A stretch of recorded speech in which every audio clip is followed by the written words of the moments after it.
everybody, today we're on silage. This is kind of a part 2 to the mowing video we did. So today we're picking up that grass that we mowed. So we're doing a little bit of early silage. It's the 6th of May today. We're just picking up a bit of the grass at home. It's got too far ahead of the cows. So we got it's a Claas Quantum 3500P, I think it is, model number. We had this new in 2007, following a demo. We had a demonstration the year before, and we bought this in 2007. So what we do, we pull up to the swath,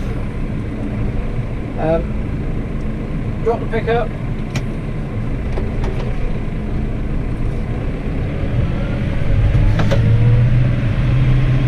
additive on.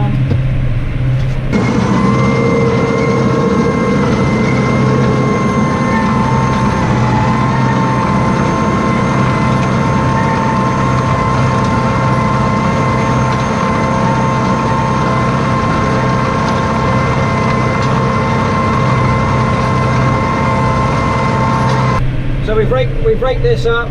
We've pulled the full width of the rake into one swath.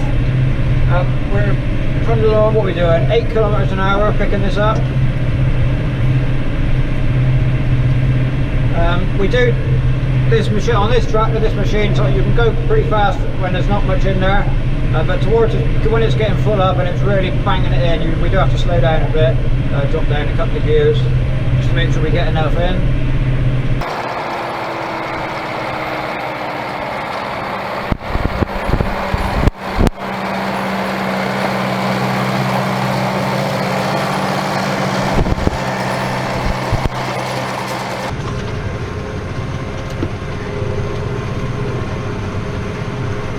Going along, it's just a case of turning the additive pump on when you get to the swath, follow the row, and when it builds up, it gradually comes up through. There's like a canvas lid on the top. When you can see that starting to fill, we just pull back a little bit on the bed, but you can get quite a lot in before you pull first time, and that gets a good lump in there, and then that kind of goes back as a lump. So hopefully you fill it up, get it square. Get a square lump on back. That's a big plan. If it's dry and if it's a light dry crop and you're going quite fast, it gets all a bit bouncy. It doesn't work quite so well. But we're a fair bit here today. We just give them a tug back on the lever.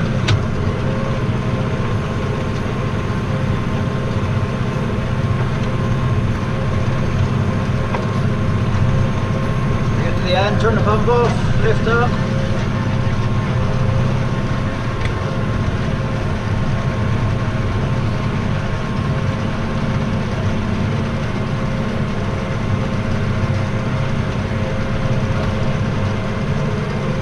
Put the pickup in the float to follow, push the pump on and the grass goes up the pickup.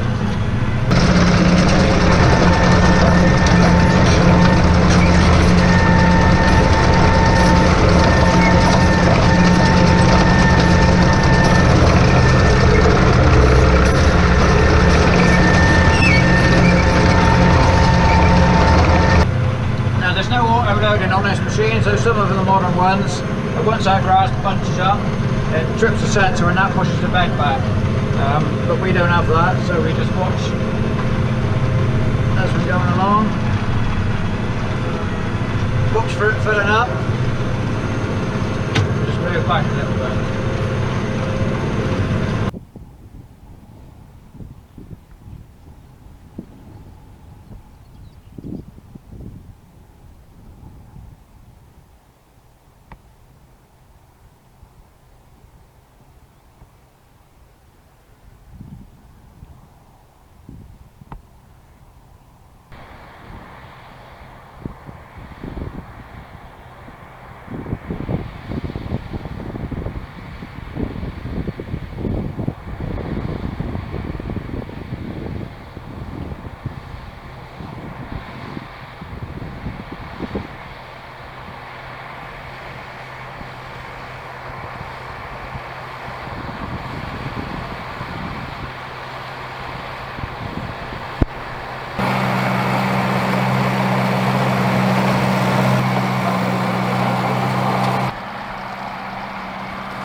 because we got the mowers and we've swapped the tractors around, we've got to run the wagon now on my tractor. He's 120 horsepower, but he does have more hydraulic flow than the bigger one, which is a big help, because the downfall of this particular machine is unloading it. We've always struggled to get it. If you get a good load and it's a bit heavy, we do sometimes struggle to get it out, because it's a moving floor.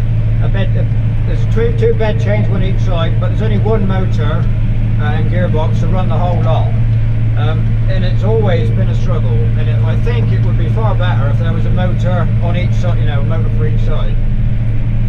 You need a lot of oil to provide the flow to get it to go. We use later in a couple of weeks' time. Hopefully, we're going to have a contractor come in with two bigger boxes than this, and those are, I think they're Strautman.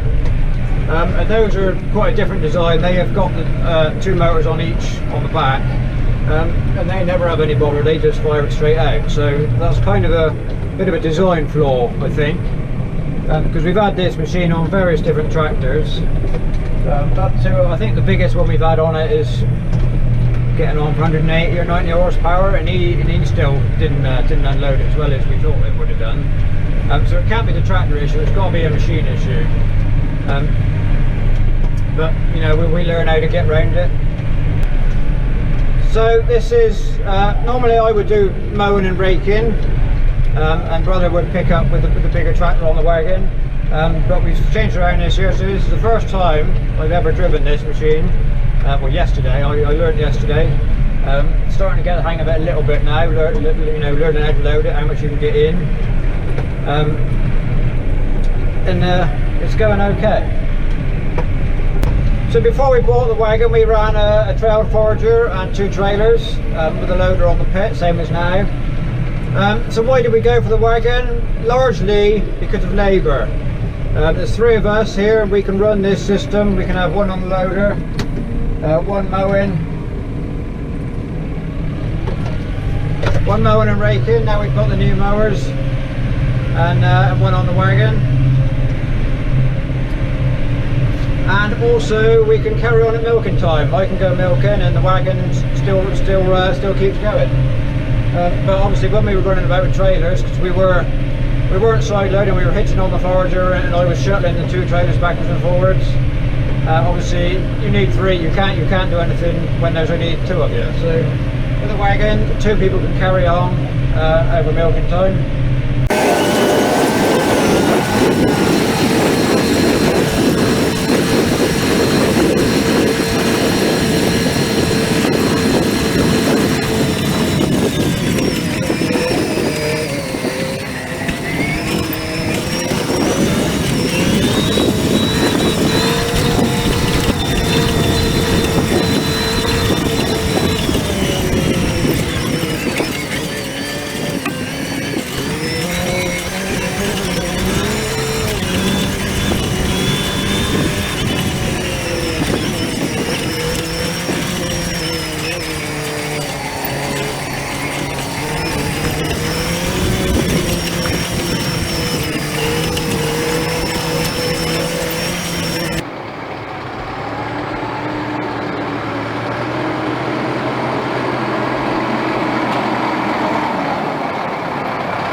So I think we can probably draw the video to a close here. We've had a nice view of more than I got last year, because last year I didn't get to drive this machine.